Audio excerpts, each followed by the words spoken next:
You're watching Youth Talk Sports. Welcome to Coach's Corner with Coach Scott Wilson.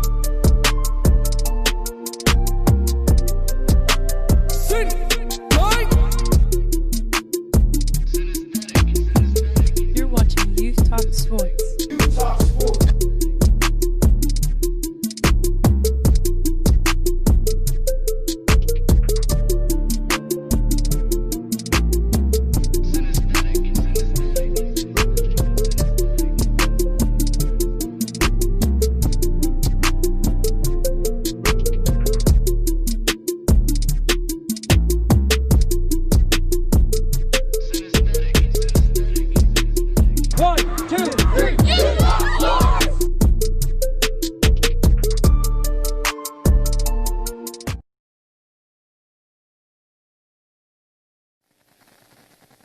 Back with another show, Youth Talk Sports. I have Joshua Scheible from the Crusaders. How are you today, sir? Good. How about you, sir? Thank you for coming to the show. I appreciate it. So, I want to introduce you again. You play for the Crusaders, right? Awesome. So, tell me real quick about yourself. Tell me what position do you play? Well, I dominantly play anywhere on the D-line, but I also can play anywhere on the field line. I like playing tackle on either side of the ball. But next year, I'm actually trying to go for either being running back and DN or linebacker. Okay, awesome. So, you're a freshman. This is your first year? Yes, sir. And, okay, so you played Midget League, right? Yes, sir. So I noticed that you played for the Brooklyn Knights and the Hill District Rebels. Yes, All right, sir. so tell me a little difference between the two. Tell me, are the kids in the what league is that Brooklyn Knights in? Well, I don't know what league they're actually called, but we played like South Fayette and a bunch of different leagues. Oh, okay. I'm pretty sure I'm not too familiar with that league, but I'm familiar with the team. So when you played for the Hill Rebels, was it different? Tell me the difference between the two programs. It was different by a lot because in Brookline, we only had 11 kids on the so everybody had to start. When I went over to the Hill, we had like 50 kids. So when I played for the Hill, I felt like it was more aggressive and the coaches were putting like more weight on our shoulders and more responsibility. I felt like that felt good on me because I felt like I was being counted on to help the team. Okay, awesome. That sounds great. So during your times playing, you play defense and offensive line. So which side of the ball do you like prefer the best? Would it be offense? Would it be defense? Well, I like defense more because I feel like it's more aggression. It's just like it's more contact than when you play offensive line. Okay, so you played on the defensive line. You're a defensive tackle. What about on offensive line? You played a little guard, tackle. I can play guard and tackle. And when I played for Brookline and the Hill District, I started center for 2 years. 2 years. Okay, awesome. That's fantastic. With your center, did you do any long snapping or anything like that, or was it just strictly? I did both, but I felt like center. I didn't really like center that much, so that's why I switched to just being like a tackle and guard. Okay, awesome. So give me a little bit of difference between you moving to midget league you moving up to high school football. The difference between midget league and high school football. What have you noticed? Well, I felt like when I switched to high school football, there was a drastic change in like the kids, because I felt like when I played midget ball, kids weren't as big as they are in high school. Because there's this kid on my team. Well, he's a senior. We play with him. His name's Alex Brooks, and he's like 6'4", 350, I think, and he's the biggest kid I've seen in football yet. So I feel like that's another big change, and also it's more contact, more aggression, and more speed when you go to high school. So during your times in high school, let's stick with high school for a minute. During your times in high school when you played the offensive line, what were like some of your responsibilities, like in the game when you played tackle and guard, where you have to block in? We did a lot of zone blocking, but we also had the main idea is just to always protect your inside gap, unless we were sliding. Like we did 80 and 90, where you slide. But I just felt like you had to always protect your inside gap from those. Inside gap the most. Okay, awesome. So who did you guys record was? We were 5-3. In our league, we were 4-3 because we played Carrick this year. Okay. Yeah, so Carrick kind of independent around a little bit. Totally awesome. That's totally awesome. So in school, what's one of your favorite subjects? One of my favorite subjects is biology. Biology? Yes, Okay, sir. and why? I just feel like I'm more into science and like math than into reading. I've always struggled with reading through elementary and middle school. Yeah. Yeah, well, a lot of people, it's kind of difficult sometimes. So with school and stuff like that, like it's also with the new normal and everyone having to wear masks and stuff like that. Stay 6 feet apart. Do you guys do school remotely or do you? We're in the building, but they have a lot of guidelines where all the desks have to be 6 feet apart. When we sit in the lunchroom, we allowed to have our masks off. The seats at the lunch tables are like 6 feet apart, so it's hard to like talk, but we're still able to. And like, they added, I think they said 40 more hand sanitizers around the school. It's just crazy. So would you say no, so you guys don't do no remote at all? Would you prefer to do remote? I feel like when I did remote, I struggled more than in school. And why would that be? I just felt like it's easier to keep track of work when they give it to you in actual paper. Because we don't have a printer, so I couldn't print out nothing. Okay. So I feel like it's just hard to keep track online. When you're online, there you can go on different websites, like play games. It just distracts you more. It's easier.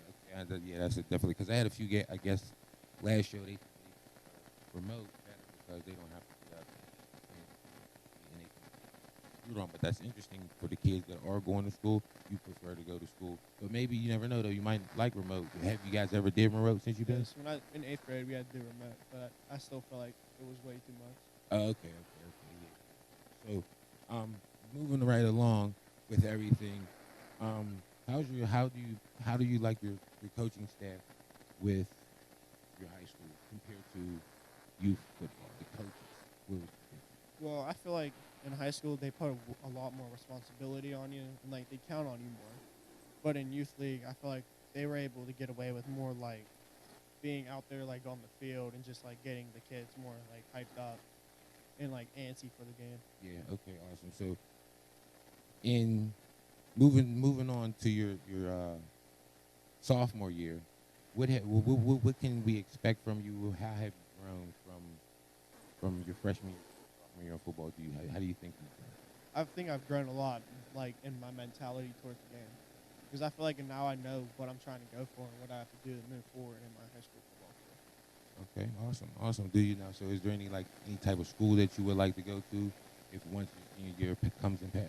Not yet. I'm trying to look for like a scholarship to just like a decent college. Even if it's not a full ride, I at least want like some kind of money towards it. But right now, I'm focusing on my academics more than like sports. Oh, so you're more academic than sports right now. That's awesome. But there's not one school that you could be like, I want you to start looking at me. Not yet. Not yet. Okay, awesome. So have with everything else going on, the defensive line.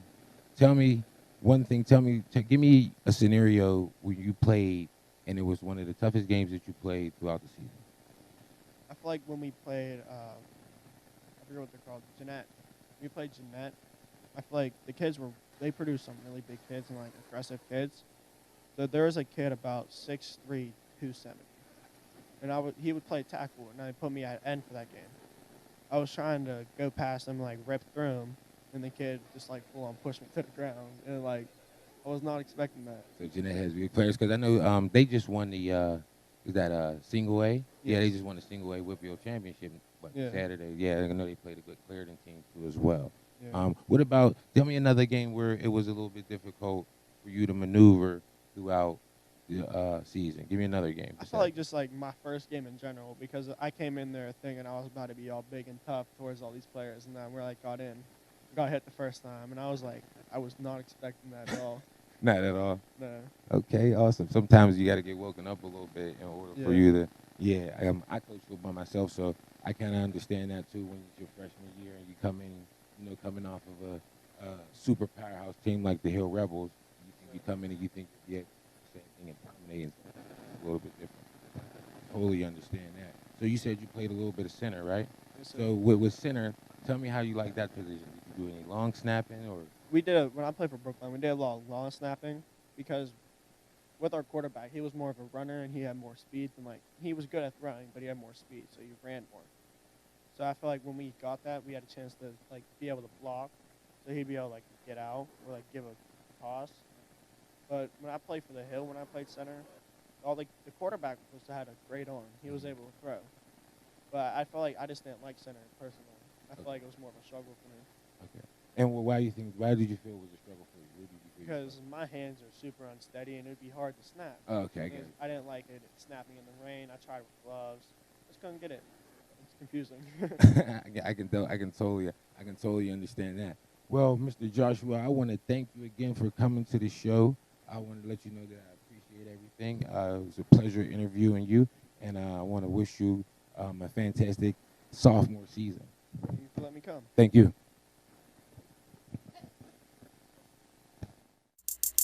Grass City TV. Download the app. Grass City TV, the app. Download the app. Grass City TV, the app. Download the app. Grass City TV, the app. Download the app. Grass City TV, the app. Watch live or video on demand. Submit your video or your TV show. Be a part of our network. Join. Stay up to date. Members promo for free. Download for free on Google Play. Watch Grind City TV. Download the app. Grind City TV, the app. Download the app. Grind City TV, the app. Download the app. Grind City TV, the app. Download the app. Grind City TV, the app. Available for free on Google Play.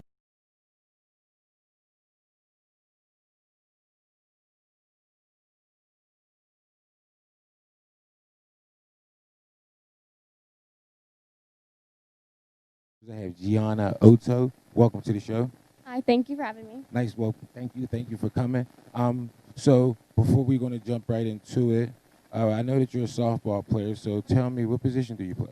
So I basically play anywhere the coach puts me, but mainly I'm at center field. Center field.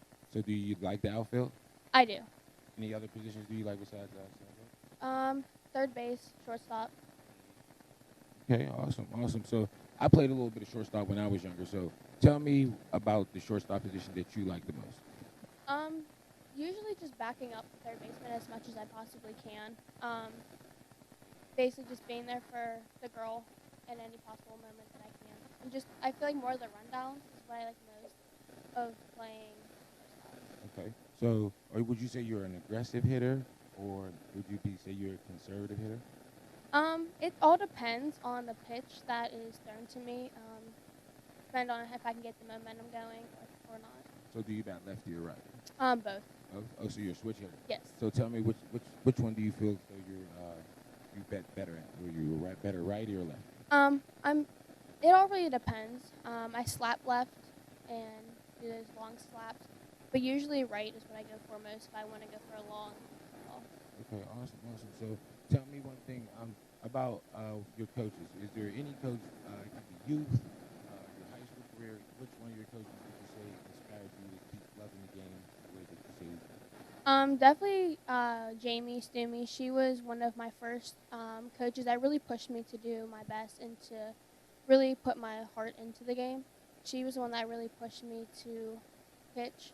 She knew that I had that momentum to pitch and really pushed me to be the best player that I really could be.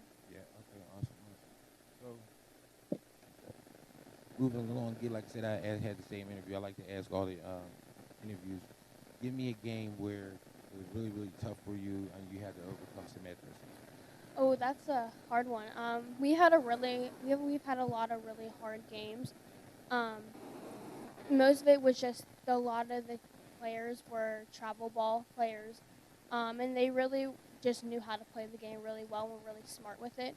So when they got in there, we knew immediately that we needed to put our head in the game and really just stick ourselves in there and do our best as what we could do. There was a game where this girl hit 3 home runs every time she got up. Every time she hit a home run, she got up, and it was just, and we knew it was coming. So we really had to do our best that when she did get up to go to hit the ball, we made sure our pitcher knew not to throw the same pitch because she would. So it really all just depends on the team, to be honest. But we've had a really hard season last year, for my junior year, with that problem. So from now you said you're junior, so you'll be a senior year coming up. Yes, sir. So from your junior year to your senior year, where do you feel as though how you've grown as a player? So this year we have a different coach. It's actually Coach Wilson. We have him this year for our coach. And the difference between the coaches that we had is drastic. We had a coach last year who she was just there just to be there. And was just there to coach. Coach Wilson came up and he, comes up with all these drills and works with us constantly, 24/7, making us the best players that we can be. And because of that, I've become a better player on and off the field with high school or just coming out playing with my friends. It's been a drastic change. Okay, awesome. So tell me, is there any like routines that you go through to like get prepped for the game? Is there any like a go-to song that you like listening to? Is there something like give me a routine? Do you have a routine that you do before you each and every game? Not really. Usually before the game, I make sure I eat a good dinner, a good snack before I go. And then when we get there, sometimes we listen to music, sometimes we don't. But if there is good positive attitude when I get there, I know the game is going to be good and that my mindset is in the right area. Okay, awesome. So is there anything like, is there a special diet that you go through to try to keep up with your body? Do you train in the off season? Is there anything that you do to keep your skills or up to par? Before I did not, but once we got Coach Wilson to come up and become our coach, he's been doing stuff with us off season, and that really keeps my body in the motions and where I want to eat right and become a better player physically and mentally. Okay, awesome. So in Coach Wilson, give me something that he's given you that you've taken from on the field and off. Just the positive attitude he always has when he comes to games and practices. No matter how bad we do or how good we do, he's always has that positive mindset. And we need to work harder next practice, and we need to work harder regardless. And just to have that positive mindset on and off the field as a person and as a softball player. So does he? Okay. So is it like Coach Wilson in school all the time with you guys, or? He is not. So he's just our softball coach for the school. Okay. Awesome. So tell me one more thing before we go, Gionna. Tell me if there's one thing that you want to come true in your softball career, what is that? Cool. Honestly, just to be a better player, and just become just a better version of myself, and help younger kids that are struggling with softball like I did when I was younger. And I'm hoping to play softball at La Roche this coming up fall.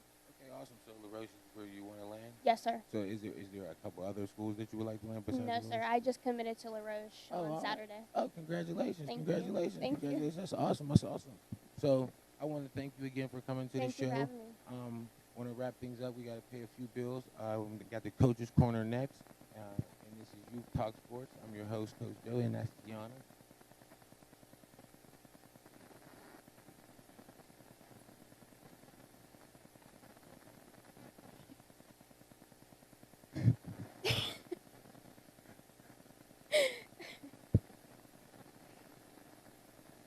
Oh, all right. So.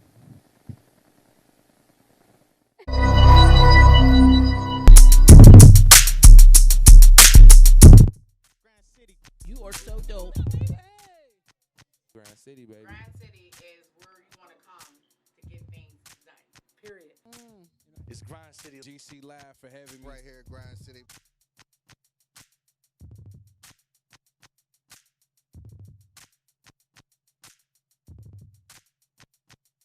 Shout out Grind City, yo. Shout out to Grind City. Shout out Grind City, y'all.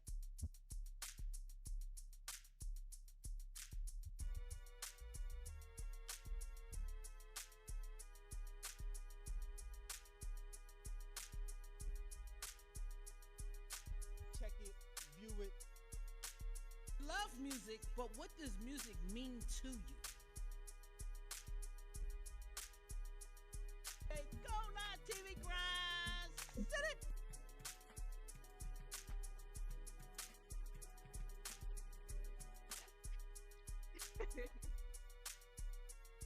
See this?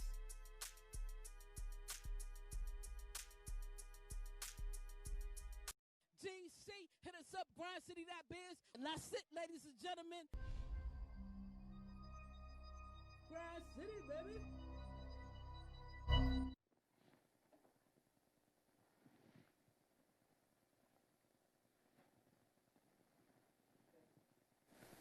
Hello, everyone. Welcome to Youth Talk Sports, Coach's Corner. It's like, no. I got you on that one. Welcome to Youth Talk Sports, Coach's Corner. It's your man, Coach Scrap. And here today we got Jason Jackson, the coach of Arkin. What is it, Eagles, Falcons? Eagles, all of them, right? Yeah. I knew I wasn't tripping. I got it right, but I didn't get it right. So nice to have you on the show. Appreciate you coming out. Thank you. As y'all know, we live, and as when we're live, y'all get these little live moments every now and then. Then we get into our swing of things, because, you know, it's live TV. So it is what it is. So it's nice having you on the show. First of all, me and this man, we have history beyond sports and just everything, man. This is a fine-tuned gentleman who does a lot for the community, does a lot for kids, the youth, just even on Facebook with posts about eating right and stuff. He's like really, really smart man. So I'm gonna pick his brain a lot today, just asking some questions. We're probably gonna just go back, talk about some things that are not sports related a couple of times, because we got a little history, so we're gonna take a little extra time and discuss some things. So first, I would like to discuss how Arkin football, like when I remember when it had started back when we was coaching when we were younger, and we both kind of share something similar, that it kind of went away, like it was gone.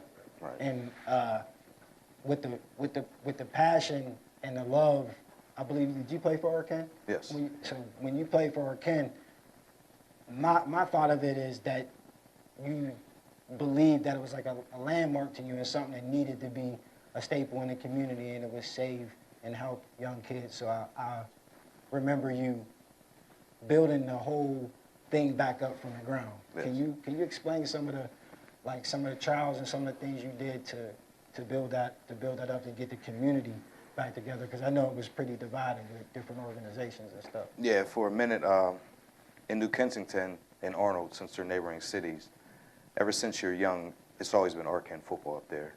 That's the thing that I grew up playing, and that's what everybody who I know grew up playing. Through some mismanagement of the organization, it took a downfall.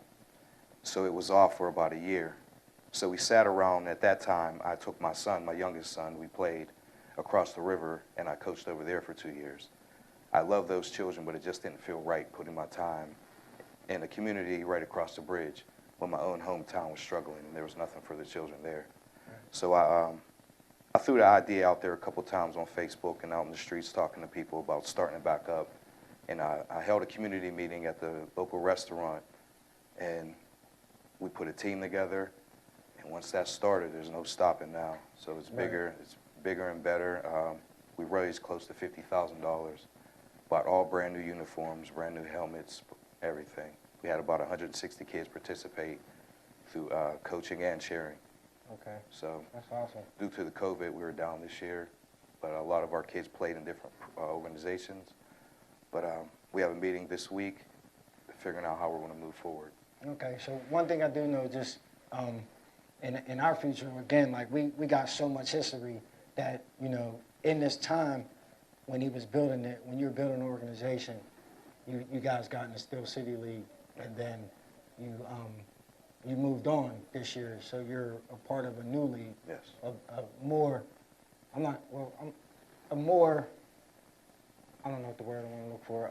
Has more history. Has more history, and more teams, and just more high school based. That's what I'll say. More high school based. So you guys are now a part of, what is it, the Big East? The Big East, yeah. Okay, and that has teams like, do you know some of the teams? Keysport, Plum, Penn Trafford. Okay.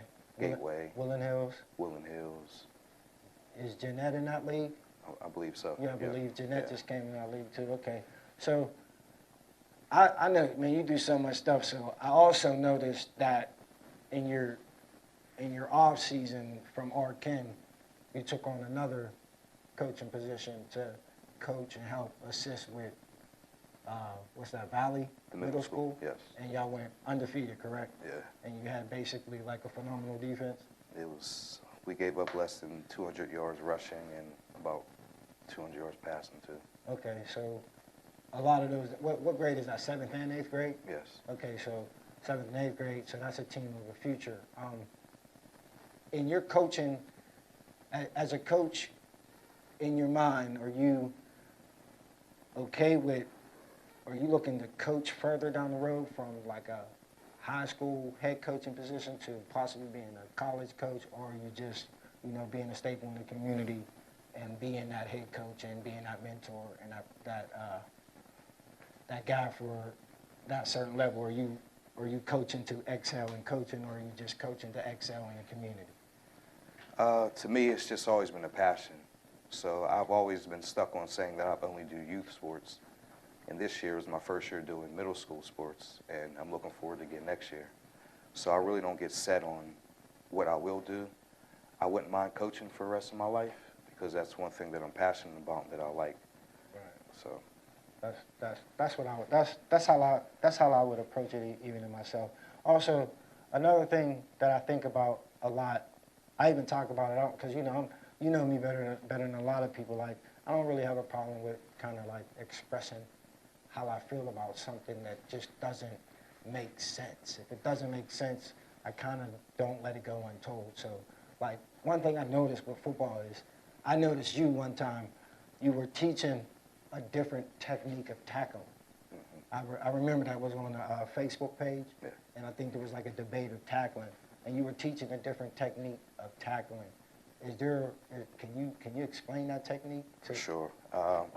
For so long in football, we're always taught the term wrap up. What that does is whenever the person wraps up and they bring their arms out like this, it naturally bends their head down and puts a curve in their spine, which that creates a lot of head injuries and neck injuries. The way that we teach it is we teach the kids to put their guns in their holsters and explode up and keep their head out of the tackle. It creates a more explosive tackle, and when it's done right, the ball always comes out from the carrier. Right. If you check through the history of head injuries and neck injuries on the teams that I've coached, there aren't really any, and we tackle very well. So. And that's how, like, one thing that I was always embedded in my head was, you know, the proper technique to tackle. Like, so when I be having like the coaches and they talk about like he's hitting with his head down and just things like it's to me, I'm like, where does the teaching them how to do it right come from, instead of just telling them what they're doing wrong? You know what I mean? So like, it just becomes a blur to me with coaches sometimes, because I feel like, I don't know if you witnessed this as a coach. This isn't really, it feels like a hot seat question, but I don't know if you witnessed this as a coach, but it just seems like a lot of people are just paychecking the game. Yes, and that's, unfortunately, that's what causes a lot of injuries too. Tackling is the biggest fear of the littlest kids. They fear tackling because they don't know how to do it right. So if they learn how to tackle right at 8 years old, they'll only get better through the time. Right, right. So a lot of people, one thing that I hate is whenever the first day of pads, initially coaches say, let's hit. You know what I mean? With 8-year-old kids, 7-year-old kids who've never put on football pads. Right. So it's like feeding their ego or something that they want to see. We usually don't hit until week 3 on coaches of that team. I mean, teams that I coach, sorry. Right. But yeah, it's all about teaching the children the right way to do it. You know, not the angry way, but the right way. Right, because like, I never played football mad. It never really added up to me, because when I'm mad, I don't have time for much. You know what I mean? I'm gonna do probably a lot of things incorrect. You know what I mean? Like, I'm gonna fly up here as fast as I can and try to knock his head off, and probably knock my own head off and be out the game. So when I played the game, I played the game to love it. Like, I don't really, like, when I went to practice, I didn't really go to practice. I went to play football. Like, I want to play football. Like, we're going to practice. I'm like, no, bro, we're going to play football. I'm going to run on y'all. I'm beating on y'all today. And I think, like, one thing that I admire in you is just, like, I watched the growth. You know what I mean? I watched the young rapper out having good times turn into, like, the guy in my barber chair, then the guy standing cutting hair. Now he's a barber. Now he's a coach. And, you know, like one thing I always do is I pay. Myself. One thing I always do is I pay that homage. Like I pay respect to people that deserve the respect. And there's not, to me, there's people that deserve respect, but there's not a whole ton of people that deserve the respect that I have for you, for real. You're like a brother to me, for real. You know what I mean? Not like, that's just like from the bottom of my heart, bro. Like I really appreciate everything you do, cause like, you know, the Allegheny, New Kensington area, you know, I grew up in that area too, coming up back in the day, you know, my kid's mom, everybody being out there and stuff. So like, just knowing that somebody has rebuilt the community, basically did what I basically did in Swissville. You know what I mean? Basically the same thing. And it's like, you know, I really pay like a lot of homage to it. And I advise a lot of people to not follow him like via like Facebook and Twitter and all that, but like just follow, start not being afraid to follow people's lead, and don't be afraid to be like certain individuals that you know, because like you wake up in the morning and try to be like T.I. and all these other extra people, and you really don't even know them for real. So that's just on, and I told you this interview's gonna go left a little bit of times because we got a history. So back to sports, training wise, like I noticed even with your health diet, like is there some things that you could share with a young athlete to like what is good for them, like to give them some morning energy, or just something that they probably don't eat now that they need to eat to still look the way that we do in our 40s? Foods with seeds. Anything with seeds, eat it. If it's seedless, stay away from it. Stay away from starches, dairies, and if you can, stay away from meat. Stay in the gym and drink tons of alkaline water. That's my only advice. Okay. And I learned something too. With a friend of mine told me this. I mean, I kind of remembered it from science, but he made it make more sense in a regular way. But like he told me that to use, you know, like citrics, like limes and lemons in the alkaline, because it'll increase the alkaline, kind of like a battery energy. Right. You know what I mean? So, okay, so for those who didn't know that, when you see people walking around with, what core? Core's like a good water to drink, right? Core's a good, could you recommend some waters for them? Because people just be thinking the cheapest water is at Dollar Tree. It's 9.5 pH. It's $1 for a huge thing. Essential water, anything like spring water, stay away from purified water, distilled water, those two. Because that's basically like boiling some water at home, right? Yeah. Yeah, that's what I try to tell people. They kind of don't want to listen to me. Is there any type of pointers you may have on or off the field that you want to share with any student athletes, or anything as far as grades, or is there anything like in closing remarks that you want to leave for a student athlete, or even coaches, or anything that you want to share that you may have some knowledge that you know that would be helpful for anybody out here? The one thing I would do, speaking out to other coaches, is I would challenge them moving forward in coaching is spending as much time with the least talented player on the team as the most talented player. Because 9 times out of 10, the most talented player is going to be taken care of. They are given the God-given talents, but the player that everybody pushes to the side and says he can't do it, or he acts up too much, spend a little time with them, ask them what's going on, find out what's going on really with these children, and help them out. You'd be amazed to have 20-year-old people coming up giving me bear hugs, telling me they love me, and you know what I mean, talking about things that I said to them when they were 6 and 5 years old. So just pay attention to the little guys. Got to. And then, you know, the superstars, sometimes they get hurt, and then you don't want to be stuck. That's why I say next man up. That's always my rule, my motto, like next man up. Like, they're like, he's hurt. Okay, I swear I taught him how to play too. Yeah. You know what I mean? So, and before we go, I don't know, I was eavesdropping those, you know, Facebook hustling and stuff. You got some type of announcement? You got an announcement or something you want to make today? No, I was just drawing people in today. That's what I'm talking about. So the announcement is he draws y'all in, and he knows what he's doing, because that's, you know, that's the rapper in him and the promoter in him and all the other extra good stuff. So we're gonna wrap this up right now. It was